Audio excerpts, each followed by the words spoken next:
AKP news, जब भी देखें सच देखें। हजरत शेख अब्दुल कादिर जीलानी अलैहिर्रहमा मुसलमानों के दिलों पर राज करते हैं। सैयद वासिक। गोरखपुर हुसैनी कमेटी की ओर से इस्लाम चक घासी कटरा में जलसाए गौ सुलवरा हुआ। दावते इस्लामी इंडिया की टीम ने गौसे आजम की बारगाह में अकीदत का नजराना पेश किया। दावते इस्लामी इंडिया के उन्नाव से आए सैयद वासिक अत्तारी ने कहा कि हजरत शेख अब्दुल कादिर जीलानी अलैहिर्रहमा अल्लाह को चाहने वाले, अल्लाह की याद में अपनी जिंदगी गुजारने वाले, अल्लाह की रजा के काम करने वाले, अल्लाह की नाराजगी के कामों से दूर रहने वाले, इल्मोमल तकवा परहेजगारी की एक मिसाल थे। शेख अब्दुल कादिर अल्लाह की अता से अपनी बारगाह में आने वालों को सुनते, देखते और पहचानते हैं और उनकी मदद भी फरमाते हैं। आप अल्लाह के महबूब बंदे हैं। आपको अल्लाह ने बहुत रूहानी ताकत अता फरमाई है। आपके जिक्र की महफिलों में अल्लाह की रहमत नाजिल होती है। आपकी दरगाह पर नूर बरसता है। आप मुसलमानों के दिलों पर राज करते हैं। उन्होंने कहा कि हजरत शेख अब्दुल कादिर जीलानी की करामात बचपन से ही दुनिया वालों ने देखी। जब आप छोटे ही थे तो इल्म हासिल करने के लिए माँ ने 40 दीनार देकर काफिला के साथ बगदाद रवाना किया।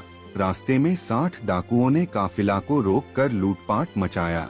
डाकुओं ने किसी को भी नहीं छोड़ा और सभी का माल व पैसे लूट लिए। हजरत शेख अब्दुल कादिर को नन्हा जानकर किसी ने नहीं छेड़ा। चलते चलते डाकुओं के सरदार ने यूं ही पूछ लिया कि तुम्हारे पास क्या है। हजरत शेख अब्दुल कादिर ने पूरी ईमानदारी से कहा, मेरे पास 40 दीनार है। तलाशी ली गई तो 40 दीनार निकले। डाकुओं ने जानना चाहा कि आपने ऐसा क्यों किया। हजरत शेख अब्दुल कादिर ने फरमाया, सफर में निकलते वक्त मेरी माँ ने कहा था हमेशा हर हाल में सच ही बोलना, इसलिए मैं दीनार गंवाना मंजूर करता हूँ, लेकिन माँ की बातों के विरुद्ध जाना पसंद नहीं करता। शेख अब्दुल कादिर की बातों का इतना असर हुआ कि सरदार समेत सभी डाकुओं ने गुनाहों से तौबा की और नेक इंसान बन गए। नातरे पाक उन्नाव के उवैस अत्तारी, अबू तलहा व जफर अत्तारी ने पेश की। अंत में सलातो सलाम पढ़कर मुल्क में अमनो सलामती की दुआ मांगी गई। अकीदतमंदों को लंगरे गौसिया खिलाया गया। Bureau report, AKP news, UP Gorakhpur. 3 lakh तक इनकम है। अच्छा, ओके, डन, ठीक है, कबूल है, इतने पे कबूल है। अब ये दूसरा उस पे क्वेश्चन नहीं होता कि कमाता कहां से है, हलाल कमाता है या हराम कमाता है, ना पूछा जाता हमारे यहाँ। वो तो है, कमा रहा है, बहुत अच्छा कमा रहा है, तो हमें बस सिर्फ नोट से मतलब है।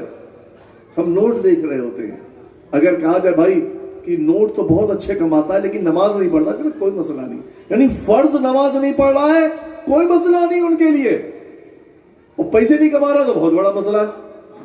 पैसा चाहिए खाली, भले से फिर वो रोज चाहे वो मारपीट होती हो, चाहे वो रोज स्पीकर आता हो, चाहे वो अलग मसाइल करता हो, चाहे वो तीसरे दिन जो है ना वो घर पहुंचा दे, वो फिर जो भी जुल्म उठाए, वो सारे का सारा अपनी जगह पर है। लेकिन नहीं, देखा जाएगा तो सिर्फ पैसा देखा जाएगा। अल्लाहु अकबर। आज हमारे यहाँ रिश्तों का अंदाज जो है वो इस तरह का हो गया।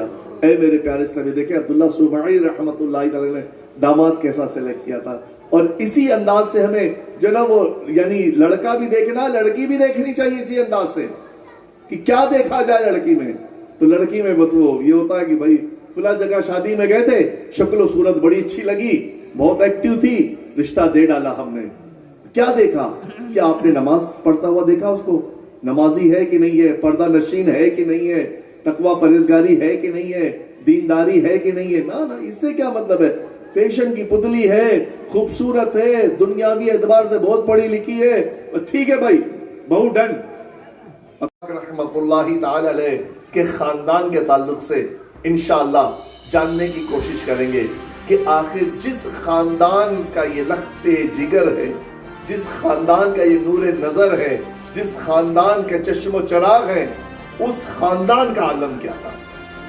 तो ऐ मेरे प्यार से मेरे गौसे पाक रहमतुल्लाह भी है और हुसैनी भी है।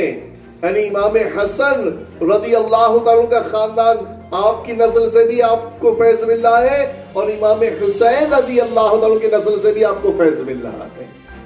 ये ऐसा खानदान, आपका खानदान